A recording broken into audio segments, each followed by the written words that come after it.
প্রকৃতি দেবী, আমি মৎস্যকন্যা নিনি। আমার মায়ের বড়ই বিপদ, আপনি আমাকে সাহায্য করুন। আমার মাকে ওই দুষ্টু ডাইনির হাত থেকে বাঁচান। তুমি চিন্তা করো না, আমি তোমায় সাহায্য অবশ্যই করব, আর তোমার মাকেও ওই ডাইনির হাত থেকে রক্ষা করে তোমার কাছে ফিরিয়ে দেব। আমি তোমাকে কথা দিলাম। কিন্তু প্রকৃতি দেবী, আমার মায়ের কাছে তুমি পৌঁছানোর আগে যদি ওই ডাইনি মায়ের কিছু ক্ষতি করে দেয়, আমার খুব ভয় করছে। ভয় পেও না মৎস্যকন্যা নিনি, তুমি জলপথে তোমার মায়ের কাছে ফিরে যাও। আমি এক্ষুনি সেখানে পৌঁছে যাচ্ছি। এই কথা বলে প্রকৃতি দেবী অদৃশ্য হয়ে সোজা পৌঁছয় মণিমালা জলপরীর কাছে। তখনও ডাইনি টুনি পাখিকে ধরার জন্য তার পিছু পিছু দৌড়ে বেড়াচ্ছে। আর এদিকে জলপরী মণিমালা তার সামনে প্রকৃতি দেবীকে দেখে ব্যথা জড়ানো গলায় করুণ স্বরে বলে ওঠে, আমায় আমায় ছেড়ে দাও, আমায় মুক্ত করো ডাইনি, আমাকে আমার মেয়ের কাছে যেতে দাও। মণিমালা, আমি হলাম প্রকৃতি দেবী। আমি তোমায় রক্ষা করার জন্য এখানে এসেছি। আমি তোমাকে যা বলছি তা মন দিয়ে শোনো। তোমার কাছে তো জাদুর মুক্তো আছে, সেই মুক্তো দিয়ে তুমি তোমার রূপ বদল করে এখান থেকে পালিয়ে যেতে পারো। প্রকৃতি দেবী, আমার লেজে ডাইনি কেটে দিয়েছে।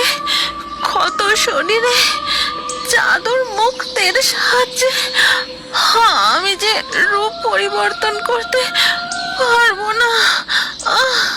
তুমি তোমার জাদুর মুক্তো বের করে তোমার হাতে রাখো।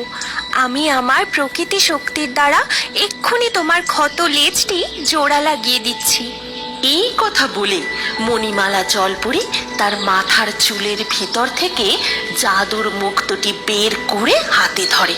তারপর প্রকৃতি দেবী তার প্রকৃতি শক্তির দ্বারা হাত ঘুরিয়ে জাদু করে জলপরীর কাটা লেজটি আবারও জোড়া লাগিয়ে দেয়। ধন্যবাদ প্রকৃতি দেবী, এখন আমি পুরোপুরি সুস্থতা অনুভব করছি। তোমার এই সাহায্য আমি কখনো ভুলতে পারবো না। টুনি পাখিকে তাড়া করতে করতে হঠাৎই তার নজর পড়ে জলপরী মণিমালার ওপর। দেখে তার কাটা লেজটি জুড়ে গেছে। এ কি, জলপরীর পাশে ওটা আবার কে? মনে হয় ও জলপরীকে পালিয়ে যেতে সাহায্য করেছে। এই কথা বলে ডাইনি দৌড়তে দৌড়তে জলপরীর দিকে যায় আর বলে, জলপরী, তুই ওখান থেকে একদম নড়বি না। দাঁড়া বলছি, দাঁড়া। ডাইনি আমাদের দেখে ফেলেছে, তুমি এক্ষুনি জলে ঝাঁপ দিয়ে পালিয়ে যাও। আমি ডাইনিকে আটকাচ্ছি। প্রকৃতি দেবীর কথা শেষ হতেই মণিমালা জলপরী জলে ঝাঁপ দিয়ে পালিয়ে যায়। আর এদিকে ডাইনি প্রকৃতি দেবীর কাছে এসে রেগে গিয়ে বলে, তুচ্ছ মানব, তুই আমার শিকারকে পালিয়ে যেতে সাহায্য করলি। দাঁড়া, আজকে তোকেই আমি মেরে কাঁচা চিবিয়ে খাবো। ডাইনি রেগে গিয়ে প্রকৃতি দেবীর গলা টিপতে এগিয়ে যায়। আর তখনই প্রকৃতি দেবী হাত ঘুরিয়ে জাদু করে ডাইনিকে হাওয়ায় ভাসিয়ে দেয়। একে, আমি হাওয়ায় ভাসছি কি করে? তুই তার মানে জাদু জানিস? তুচ্ছ মানব, আমাকে জাদু বলে আটকাতে পারবি না। আমি তোকে চিবিয়ে খাবই। স্তব্ধ হও ডাইনি, আমি হলাম প্রকৃতি দেবী। প্রকৃতির ভারসাম্য রক্ষা করাই আমার প্রধান কর্তব্য। তুমি জলপরী ও তার কন্যাকে শিকার করে অন্যায় কাজ করেছিলে, তাই আমি তাদেরকে বাঁচিয়েছি। তুই আমার শিকার ছিনিয়ে ভালো কাজ করিসনি তুচ্ছ দেবী। আমি এখন অভুক্ত, তাহলে আমি কি খাবো বলে দে। আমি তোমার ক্ষুধা নিবারণ করব। আমি তোমায় এক জাদুর হাঁড়ি দিচ্ছি, তা থেকে তুমি যত চাইবে তত ভাত পাবে। ওই হাঁড়ির ভাত কখনো শেষ হবে না। এই কথা বলে প্রকৃতি দেবী তার প্রকৃতি শক্তির দ্বারা সেই জাদুর হাঁড়ি প্রকট করেন আর ডাইনিকেও মাটিতে নামিয়ে দেন।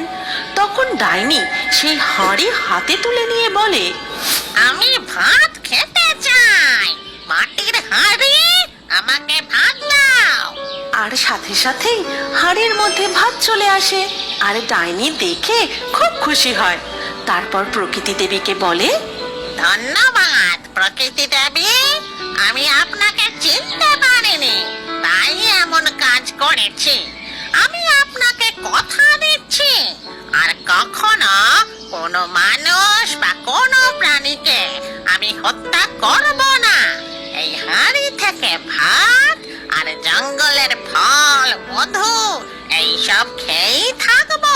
ঠিক আছে, তবে তাই হোক। তারপর প্রকৃতি দেবী সেখান থেকে অদৃশ্য হয়ে আবারও তার স্থানে ফিরে যান।